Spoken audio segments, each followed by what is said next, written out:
William Seal. Mr. Chair, I move supplementary order paper number 92 in my name. And before I get onto that, I simply want to say to the Minister, in response to the Minister's comments, with greatest respect, one of the big issues that were raised by submitters on part 2 of this bill was the need for independence. And many of the submitters who presented themselves before the Select Committee did not feel that Clause 18 as it stands and the other relevant clauses provides that independence of the reporting back into the House. But in terms of the supplementary order number 92 in my name, sir, Mr. Chairman, Clause 7 makes reference to the contents of synthesis report that must be prepared and tabled. In part, in Clause 2, it goes further to talk about each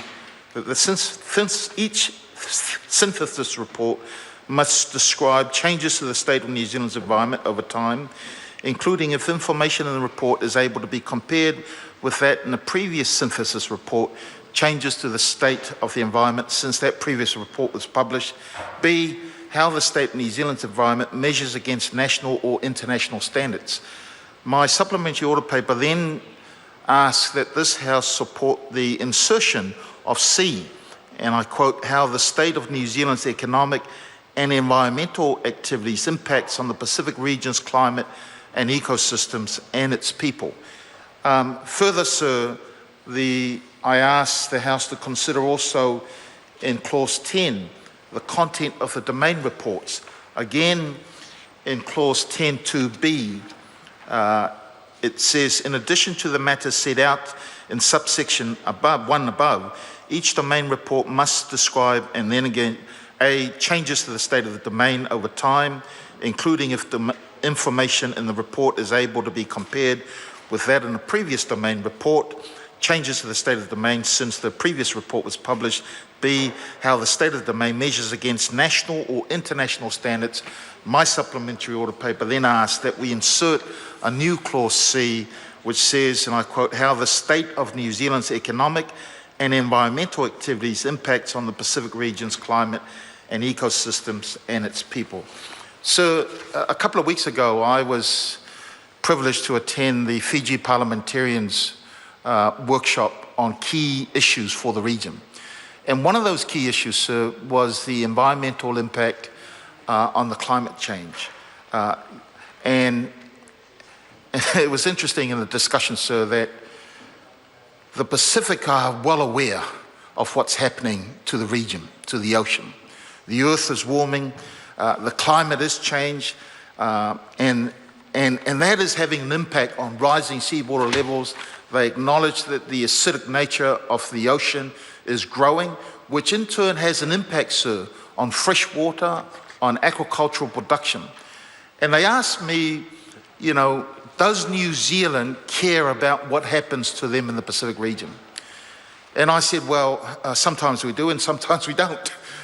And it was a general statement, sir, because often in New Zealand, we forget that the climate change, our activities, whether they be economic or environment, have an impact on what happens to the Pacific Island region.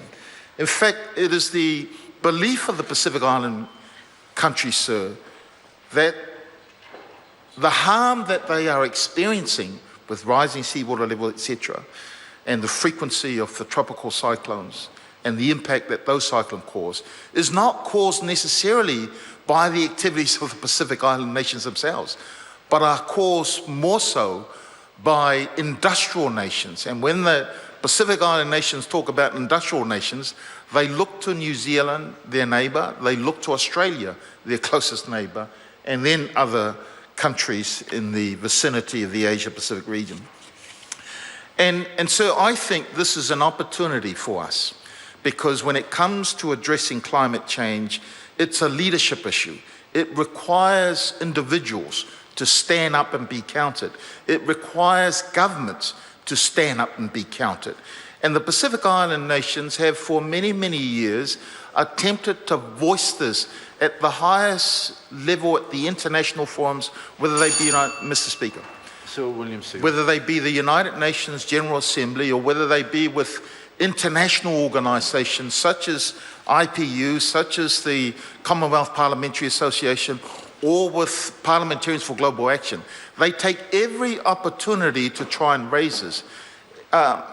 Sadly, sir, the industrial nations don't necessarily support that voice.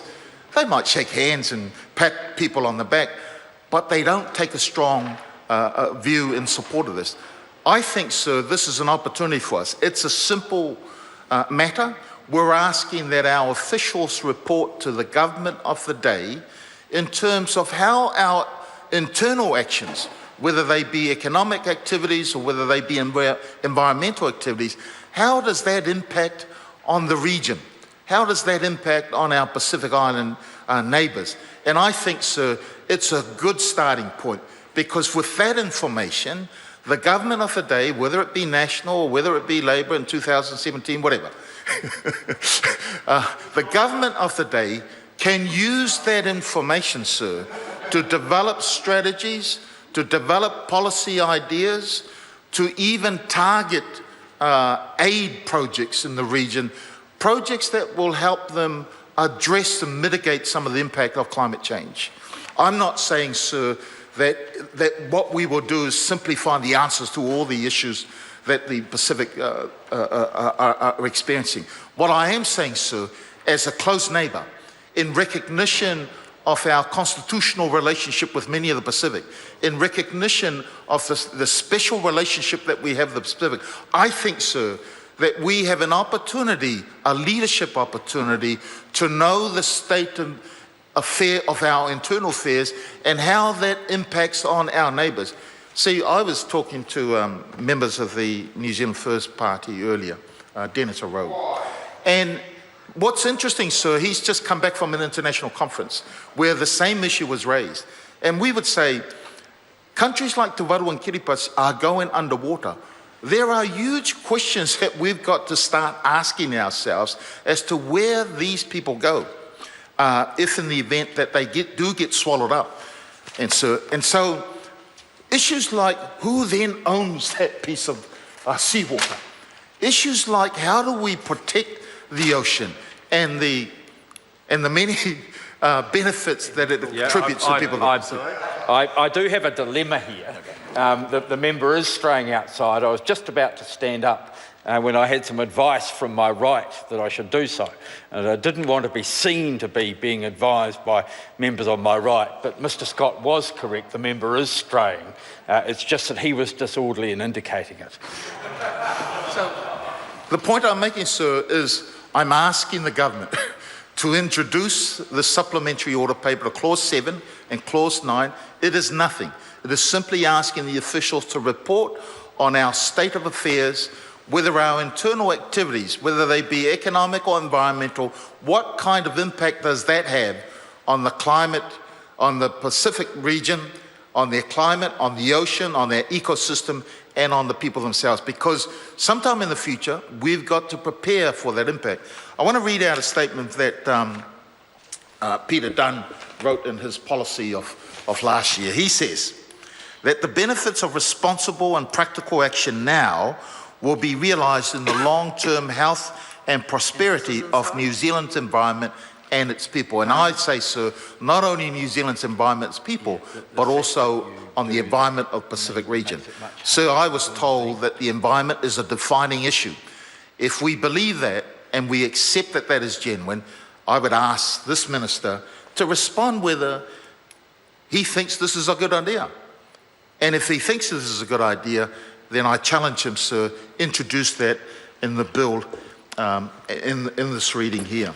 So, further, sir, I'd say again in the very beginning that with the greatest respect to the minister, the reason why the Labour Party will not support this bill in its entirety is because there were many significant individuals who pay attention to our climate and who have an interest in the government doing the right thing.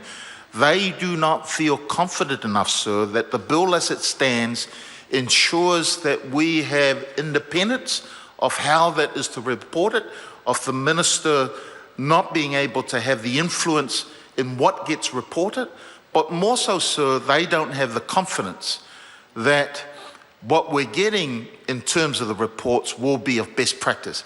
And I think, sir, if we're wanting to establish and reaffirm our integrity as a nation that's interested in this affair. Mr. Speaker? No, members had 2 calls, so there are